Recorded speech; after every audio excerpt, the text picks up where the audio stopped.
পরীক্ষা ভালো দিয়েছি মোটামুটি আশা মানে ভালো হয়েছে। ভেবেছিলাম অল্প প্রিপারেশন আছে, মানে ১.৫ মাস থেকে ২ মাস খুব বেশি সময় পেয়েছি আমরা। কিন্তু দেখলাম কোয়েশ্চেন আমাদের যথেষ্ট সহজ হয়েছে। জানি না, হয়তো আমাদের কথা ভেবেই কোয়েশ্চেন সহজ করা হয়েছিল। পরীক্ষা মোটামুটি ভালো দিয়েছি, কিন্তু তবুও না একটা ভয় থেকে যাচ্ছে। অনেকেই কিন্তু আছেন যারা পরীক্ষা দেওয়ার মতো পরিস্থিতিতে সত্যিই নেই। একজন আমাদেরই এক কলিগ সহযোদ্ধা বলতে পারেন, তার পা ভেঙে গেছিলো, এবং অনেকে প্রেগনেন্ট মহিলা আছে, ফ্যামিলি নিয়ে অনেকে কিন্তু প্রিপারেশান সবাই যে নিয়ে উঠতে পেরেছে এমনটা নয়। আমি মানে তাদের দিকটাও ভাবতে হচ্ছে যে তাদের কি হবে।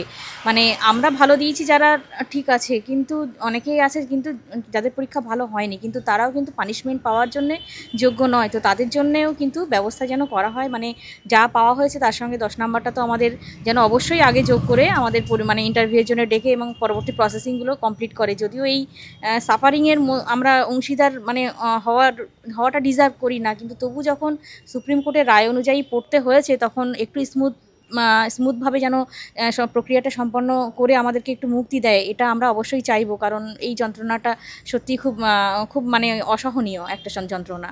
এখন এখন মানসিক পরিস্থিতির কথা আমি একটু জিজ্ঞাসা করবো, কারণ বড্ড চাপের মধ্যে দিয়ে আপনারা যাচ্ছেন, প্রস্তুতি চলছে, তার সঙ্গে একটা অনিশ্চয়তা তো থেকেই যাচ্ছে যে আগের বার পাওয়া গেছিলো, এবারে নতুন যারা তারা পরীক্ষায় বসছে, আপনারা বসছেন, কতটা কি পাবেন না পাবেন?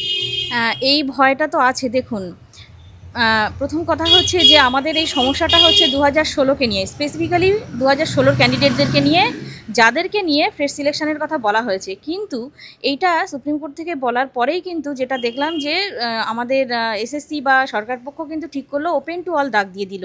তার কারণ হিসাবে যখন জানতে চাওয়া হলো যে কেন ওদেরকে অ্যাড করা হচ্ছে, তখন ওনারা বললেন যে এইরকম পাবলিক পরীক্ষা কখনো স্পেসিফিক কাউকে নিয়ে মানে কাউকে নিয়ে করা যায় না, এটা ওপেন টু অলই করতে হয়, এটা নিয়ম।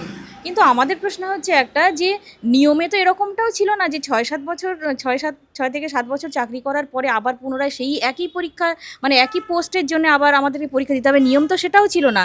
সমস্যাটা যখন 2016কে নিয়ে, তাহলে ডেফিনেটলি এর সমাধানটাও 2016কে নিয়েই হওয়া উচিত ছিল।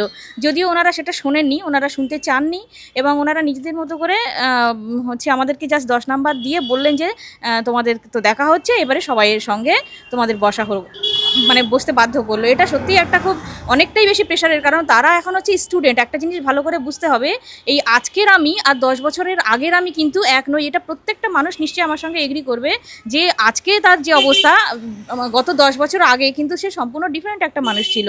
তখন আমি স্টুডেন্ট ছিলাম, তখন আমি দিনে 18 ঘন্টা পড়াশোনা করতে পারতাম। এখন আর সেটা হয় না। এখন আমার রীতিমতো এই সমস্ত চাপের কারণে প্রেশার যখন তখন ফ্লাকচুয়েট করে।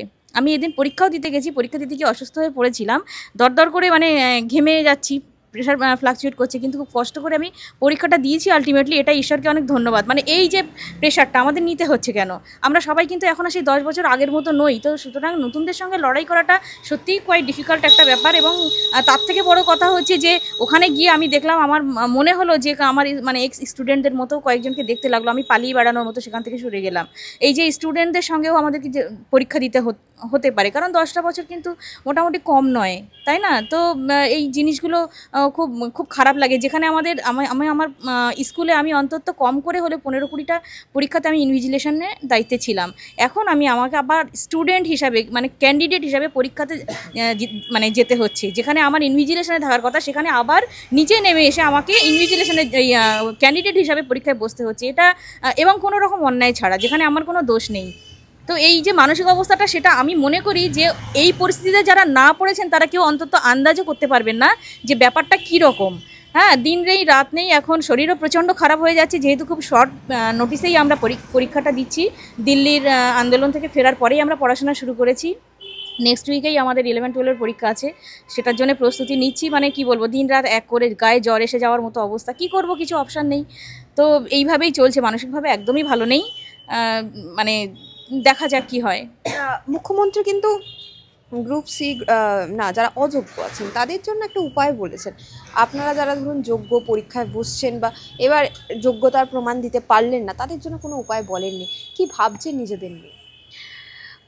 আমরা তো অবশ্যই আশা করব যে যেহেতু অন্যায়টা ওনার ওখান থেকে হয়েছে, ঠিক আছে, মানে ওনারই দলের লোকেরা, এবং হ্যাঁ, এবং আদার্স অন্যান্য দলেরও শোনা গেছে কিছু কিছু, তো সেইগুলো ডিবেটে আমরা যাব না। কিন্তু আমরা একটা জিনিস দেখব যে উনি আমাদের অভিভাবিকা। প্রথম কথা হচ্ছে আমাদের পশ্চিমবঙ্গের অভিভাবিকা হচ্ছেন উনি।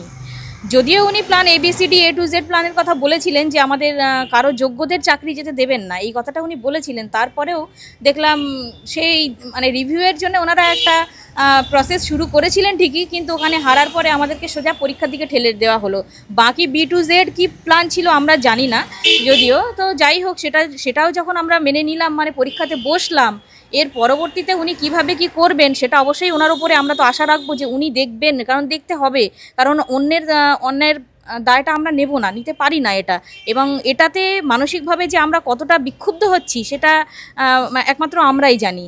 হ্যাঁ, তো যারা সাফার করবে, যারা অ্যাকচুয়ালি পাশ করেও মানে যোগ্য শিক্ষক ছিলেন, তারা যখন ডিপ্রাইভড যারা যদি কেউ হয়ে থাকেন এই পরীক্ষাতে যদি চান্স না পান, তাহলে ডেফিনেটলি তাদের জন্য অন্য কোনো ব্যবস্থা বা ভালো কোনো অবশ্যই ব্যবস্থা তো অবশ্যই করতে হবে ওনাকে। এটা তো আমাদের মানে কি বলবো, এটা শুধু দাবি নয়, এটা আমাদের অধিকার, তো আমাদের অধিকার তো আমাদেরকে দিতেই হবে। এই দাবিটা করব আমরা।